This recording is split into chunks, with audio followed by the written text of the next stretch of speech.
was possible for anything to surprise me anymore. Not in this factory. The noise, the machines, the endless days of working, running, hiding from the shadows. But then I found it. The door. It had been there all along, hidden in plain sight, but I never noticed it before. I don't know why. Maybe it was the way the shadows clung to it, or the way the air around it always seemed just a little too still. But that day, I saw it. It called to me, like something pulling at the very core of my being, whispering secrets I wasn't ready to hear. It was an old, rusted door, tucked away in a corner of the factory that no one ever seemed to visit. Most people would have passed it by, ignored it, but not me. I had to know what was behind it. I had to know what I had missed. So I turned the handle, feeling the weight of it in my hand. The creaking sound as it opened felt like a warning. Inside was nothing like I expected. I could still feel the blueprints burning in my memory, the cold, sharp words carved into the paper. I had been created to fight, to kill, to destroy, and everything that had come after, my friendship with Miss Delight, the bond we had built, was just a distraction, a lie. But even as those thoughts ran through my head, Miss Delight's voice broke through, warm, steady, like a lifeline in the storm. "Yarnaby," she said softly, stepping closer. "You don't have to let that define you." I wanted to believe her. I really did. But the truth felt like an anchor dragging me down. How could I ever look at her the same way again? How could I ever be the same? The shadows that had once felt like part of me, like an extension of who I was, now felt suffocating. They weren't mine anymore. They were someone else's. Someone who had crafted me for destruction. "What am I supposed to do?" I asked, the words escaping me before I could stop them. "I'm not who you think I am, Miss Delight." She paused, her expression softening as she stepped even closer, closing the space between us. "Yarnaby," she whispered, her voice trembling just a little. "I don't care what you were made for. I care about who you are now. The choice is yours. You can decide who you want to be." But I wasn't sure I believed her. The choice. How could I choose when everything I thought I knew was wrong? When my very existence was built on lies? I wanted to believe in her. I wanted to believe that we could move past this, that I could be more than the weapon I had been designed to be. But the fear, the doubt, it clawed at me. "You don't understand," I said, the words coming out like a whisper. "I'm broken, Miss Delight. I don't know who I am anymore." She reached out, her hand brushing against my arm. It was a simple touch, but it was enough to send a shock through me. "No," she said firmly, "you're not broken. You're still you, and we'll figure this out together." I wanted to say something, to argue, but I couldn't find the words. I felt lost, like I was standing on the edge of a cliff, and if I stepped forward, I might fall into an abyss. And then, as if the universe had decided to remind me of everything I was trying to escape from, a cold wind blew through the room, carrying with it the faintest whisper. It was a voice, not Miss Delight's, not anyone I recognized. The voice was low, guttural, and it seemed to vibrate through my very soul. "You can't escape your past, Yarnaby." The words sent a chill down my spine, and I turned, my eyes scanning the room. But there was no one there. No one but us. The shadows seemed to grow darker, twisting and writhing in the corners of the room. I tried to focus, tried to push the fear aside, but I could feel it creeping up on me, curling around my heart. "What's happening?" Miss Delight asked, her voice trembling now. She could feel it too. The air was thick with something dark. "It's them," I said, my voice barely above a whisper. "The ones who created me." I could feel their presence, the cold, sinister force pressing in from every direction. I didn't know how, but I knew they were watching, waiting. "They're coming," I said, the words falling from my lips like a death sentence. Miss Delight's eyes widened, and I could see the fear in them. "Who?" she asked, but before I could answer, the door to the room slammed shut with a deafening crash. I spun around, my heart racing. "What the hell?" I shouted, reaching for the door handle, but it wouldn't budge. The walls seemed to shift, closing in on us. The factory, the very place I had called home for so long, felt like it was turning against us. I didn't know how to explain it, but the feeling was unmistakable. We were trapped. Trapped by something far worse than the shadows that had once been a part of me.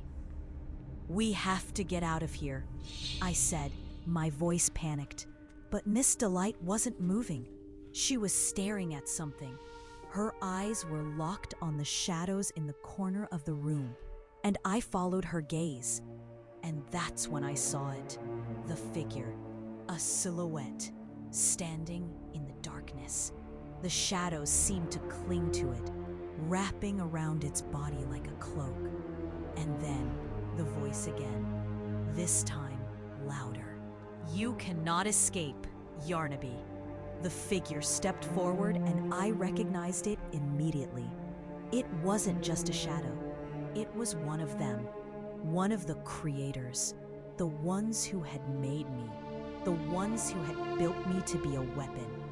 It was like everything inside me froze. "What do you want?" I demanded, my voice shaking. "What do you want from me?" The figure didn't answer right away. Instead, it tilted its head, its eyes glowing faintly in the darkness.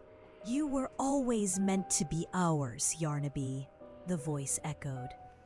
"You were never meant to be anything more than a tool, a weapon for our use. And now you are ours once again." I felt a wave of cold, a cold that went deeper than just temperature. It was in my bones, in my soul, like they were reaching into me, trying to claim me once again. And I wanted to fight back. I wanted to scream, to break free, but the fear was paralyzing. "No," I said, more firmly this time. "I am not yours. I don't belong to you." The figure seemed to laugh, low and mocking. "You can try to deny it, but you know the truth. You will always be one of us." And then, just as I thought I was going to lose myself in the darkness, I heard Miss Delight's voice. "Yarnaby!" She was standing beside me now, her hand gripping mine, her eyes fierce. "Don't listen to them. You are not their weapon. You're more than that."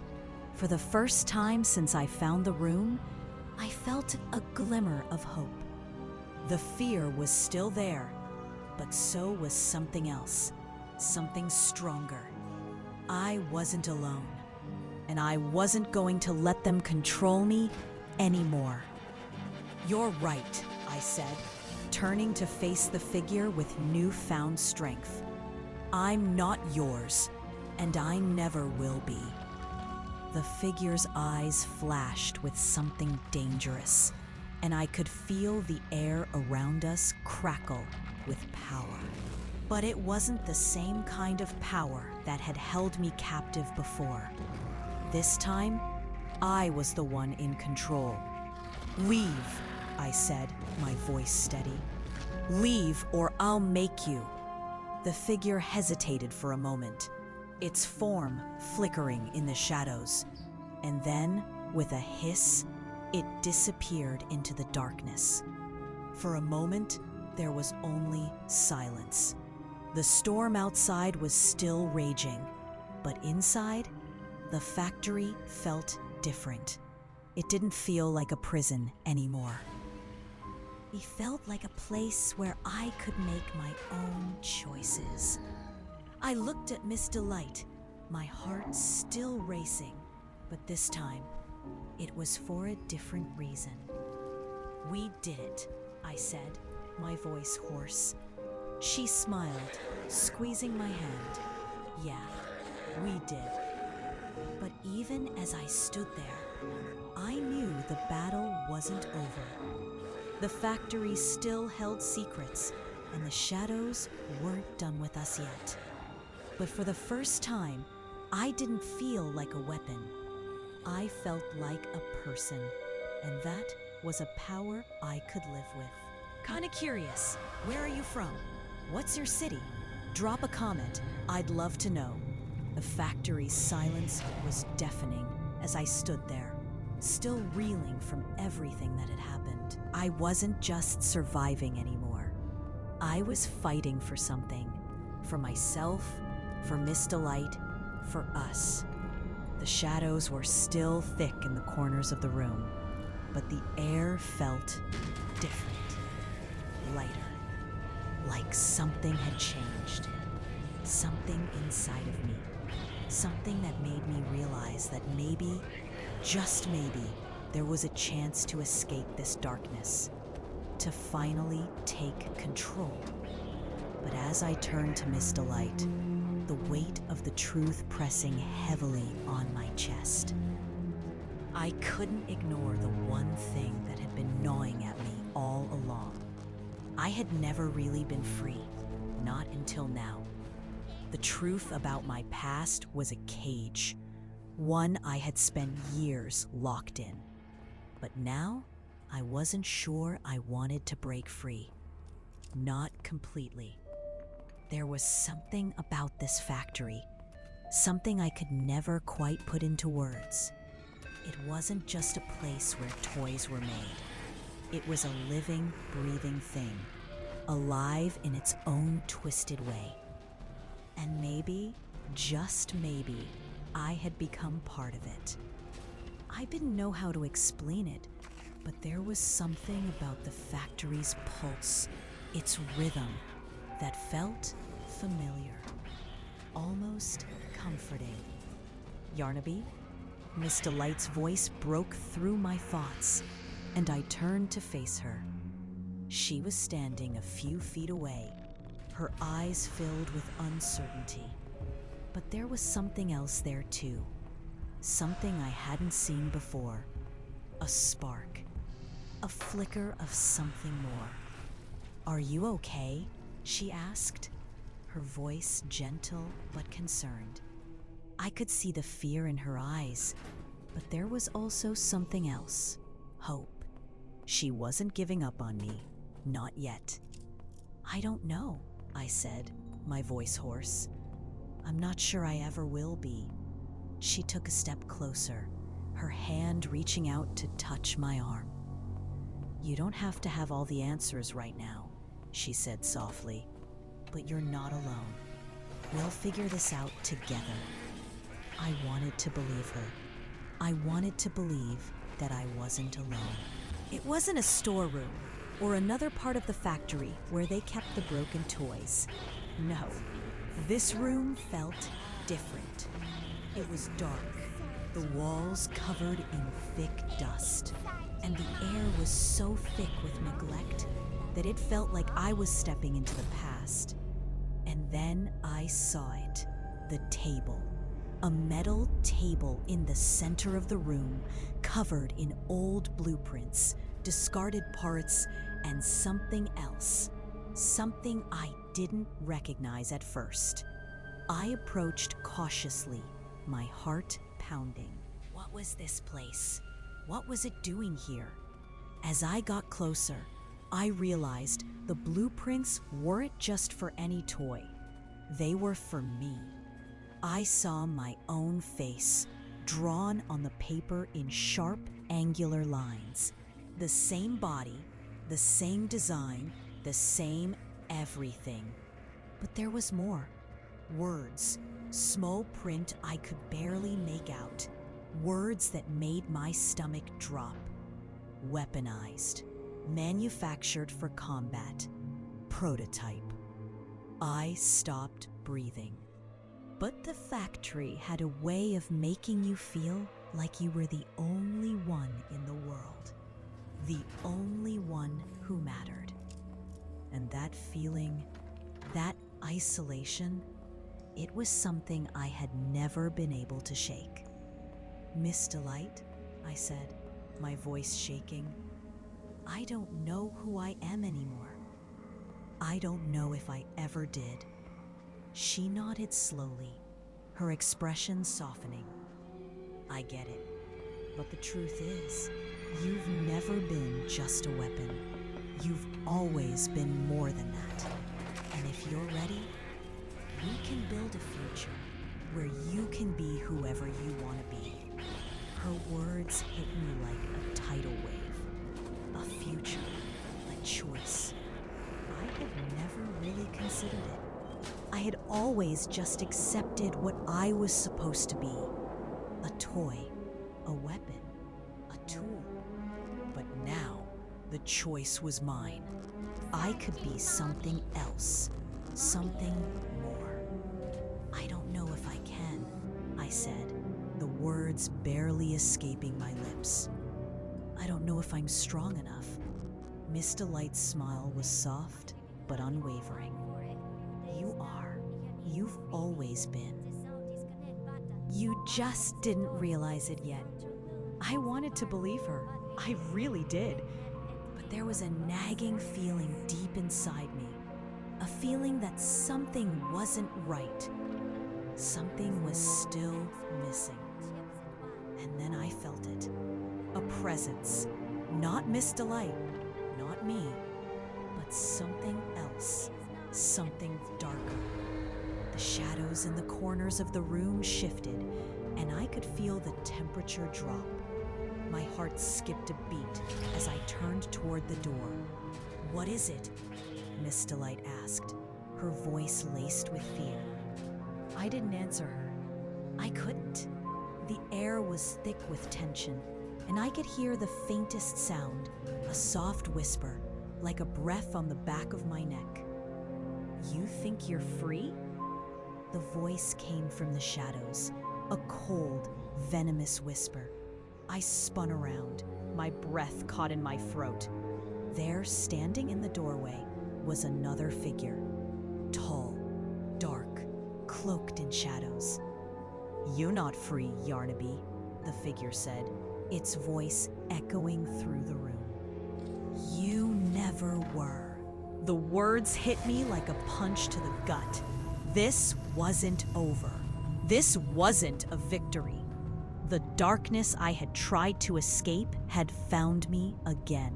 The factory had found me again. I didn't know what to do. I wanted to run, to get out of there, but my legs wouldn't move. The figure stepped forward, and I felt the weight of its presence press down on me. You were never meant to escape, it said, its voice dripping with malice. You were always meant to be a tool, a weapon. And now, you're mine again. The room seemed to close in on me, the walls pressing in from all sides. I couldn't breathe. No, I said, the word barely escaping my lips. I won't go back. I won't be your weapon. The figure laughed, a low, mocking sound. You have no choice, Yarnaby. You are mine. You always have been. I could feel the darkness closing in on me, pulling me back, and in that moment, I knew I had to make a choice. I had to choose whether to fight or let go. To fight for the future I wanted, or to let the darkness consume me. I turned to Miss Delight, my eyes meeting hers. She was scared, but there was something in her gaze that told me she wouldn't give up on me. Not yet. Not ever. "I won't let you control me," I said, my voice shaking but resolute. "I'll fight for who I am. I'll fight for us." The figure hesitated for a moment, its form flickering in the shadows. And then, in the blink of an eye, it lunged at me. The darkness seemed to explode around us, and I could feel its cold, suffocating grip closing in. But before it could reach me, a burst of light erupted from the center of the room, pushing the shadows back. I looked up, and for the first time in what felt like forever, I saw a glimmer of hope. Miss Delight had stepped forward, her hands glowing with a soft golden light. She was holding it back. "No," the figure hissed, its form flickering and distorting. "You cannot stop me. You cannot stop what you have become." But Miss Delight's light grew brighter, stronger, pushing the darkness back with every passing second. "We'll see about that," she said, her voice steady and fierce. "We're not your puppets anymore. Not mine, not Yarnaby's. We're free, and we'll fight for it." The figure screeched, its form dissipating into the air like smoke. The shadows shrank back, and the room, once filled with darkness, slowly began to return to normal. For a moment, everything was still. But then I heard it. A soft whisper. A voice. Not the dark one. No, this was different. This was my voice. My real voice. "Thank you," I whispered, barely able to believe it. I turned to Miss Delight, my heart filled with gratitude. "Thank you for not giving up on me," she smiled, her eyes warm and full of understanding. "I never will," she said softly. "You're not alone, Yarnaby. We'll always fight together." And in that moment, I realized something. I wasn't a weapon. I wasn't a mistake. I was a person, a friend. And for the first time, I knew who I was and who I could be. Kinda curious, where are you from? What's your city? Drop a comment. I'd love to know. It felt like the ground shifted beneath my feet, and I suddenly couldn't feel my legs. Weaponized? What the hell was this? What was I? I stumbled back, the paper slipping through my hands as I tried to steady myself. My mind raced, but nothing made sense. I had been made for this? A weapon? That wasn't possible. I had always thought I was just a toy, just a creation like the others. But this was something else entirely. I was never meant to be a companion. Never meant to be anything more than a tool. My whole existence, my entire purpose had been a lie. I had been created to hurt, to fight, to destroy. But that wasn't who I was. I wasn't a weapon. I wasn't like this. I couldn't be. But the more I looked at the blueprints, the more I saw the truth. They had known all along. They had built me for something darker, something dangerous. My mind flashed back to everything. Missy, the way she had always been there, laughing with me, pulling me into the chaos of the factory, the way we had always joked together. And then I remembered how things had started to shift, how I had started to feel something more, something deeper. My heart had never been a toy. It had always been real, but I never understood why until now. I wasn't just a creation of metal and wires. I had feelings, I had emotions. But now, I couldn't shake the feeling that everything about me was a mistake, and it hit me. The truth about my past, the truth about what I was starting to destroy everything I had ever known. The walls felt like they were closing in, and I couldn't breathe. I stumbled back from the table, The paper scattered around me. My hands shook and my head was spinning. How could I ever face Missy again? How could I look at her after everything I had learned? She had always seen me as a friend, a companion. But now, what was I? What was I really? I couldn't understand it.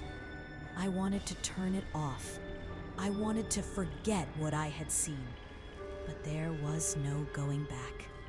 The truth had already shattered the world I had known. My world. I didn't even know where to go from here.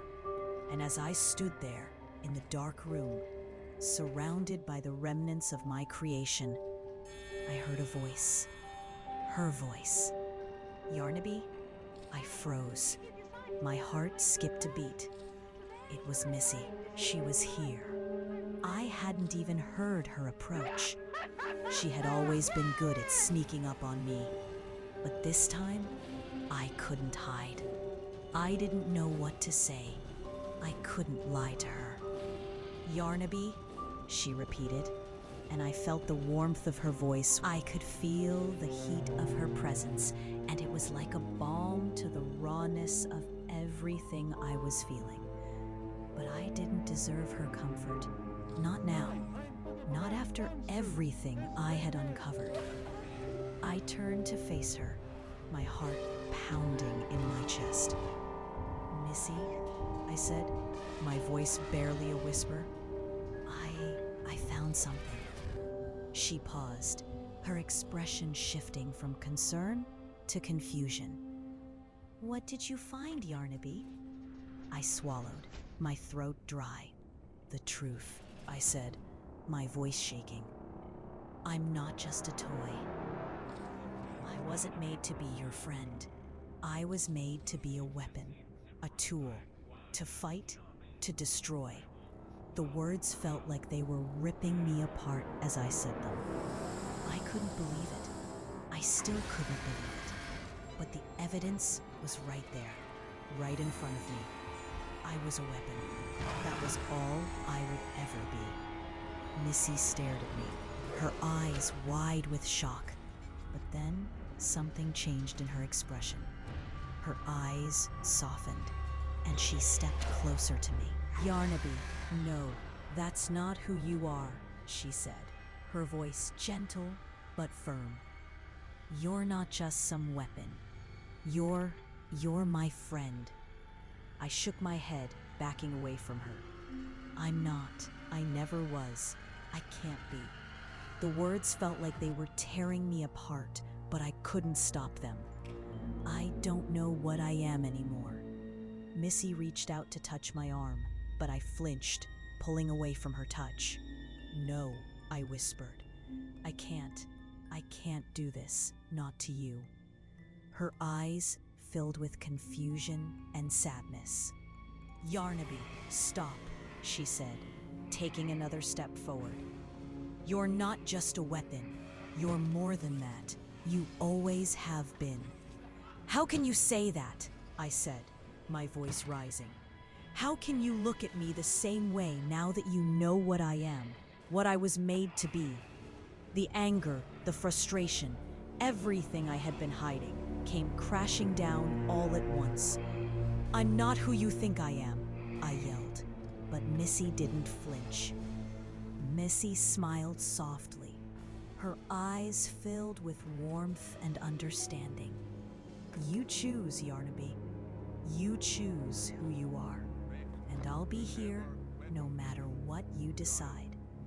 I nodded slowly, unsure of what the future would hold, but for the first time, I felt like maybe, just maybe, I wasn't alone. I had a choice, and that was something I could never take for granted again. Kinda curious. Where are you from? What's your city? Drop a comment. I'd love to know. The factory had always felt like home. The constant hum of machines, the echoing footsteps of workers in the halls, and the faint smell of oil and metal in the air. It was all I had ever known. But now, As I stood in the hidden room with Miss Delight, the weight of the truth I had uncovered was sinking in deeper with every passing second. I wasn't just a toy. I wasn't a friend.